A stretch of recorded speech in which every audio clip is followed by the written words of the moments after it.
শিলিগুড়ি জলপাইগুড়ি উন্নয়ন পর্ষদে বা দুর্নীতির অভিযোগ। এসজেডিএতে প্রায় 200 কোটি টাকার দুর্নীতি তদন্তে অডিট এবং থার্ড পার্টি কমিশন গঠন করা হচ্ছে। থার্ড পার্টি কমিশন গঠন করে তদন্তের সিদ্ধান্ত। কমিশনের নেতৃত্বে থাকবেন অবসরপ্রাপ্ত বিচারপতি।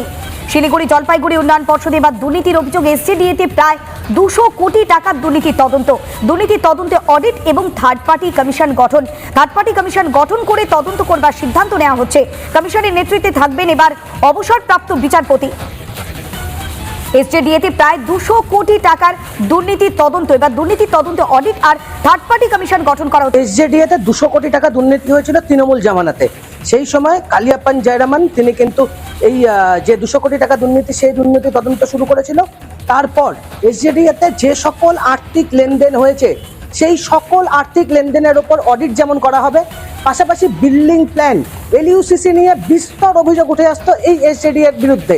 সেই এসজেডিএতে এবার থার্ড পার্টি কমিশন অর্থাৎ একজন রিটায়ার্ড বিচারপতি যিনি অবসরপ্রাপ্ত বিচারপতি তাকে মাথায় বসিয়ে এখানে যে আর্থিক লেনদেন সহ বিস্তর যে দুর্নীতি রয়েছে, একদিকে যেরকম এলইউসিসি নিয়ে দুর্নীতি রয়েছে, ঠিক তেমনি হাই রাইজিং বিল্ডিং, নিয়ম বহির্ভূতভাবে উঁচু উঁচু বিল্ডিং শহরের মধ্যে দাঁড়িয়ে রয়েছে। কার্যত 8 কুইক যে জোন, সেই জোনের অন্তর্গত শিলিগুড়ি, সেই জোনে কিভাবে এত উঁচু উঁচু বিল্ডিংয়ের পারমিশন হলো, সেই সকল দুর্নীতি, সেই আর্থিক দুর্নীতি হওয়ার ফলে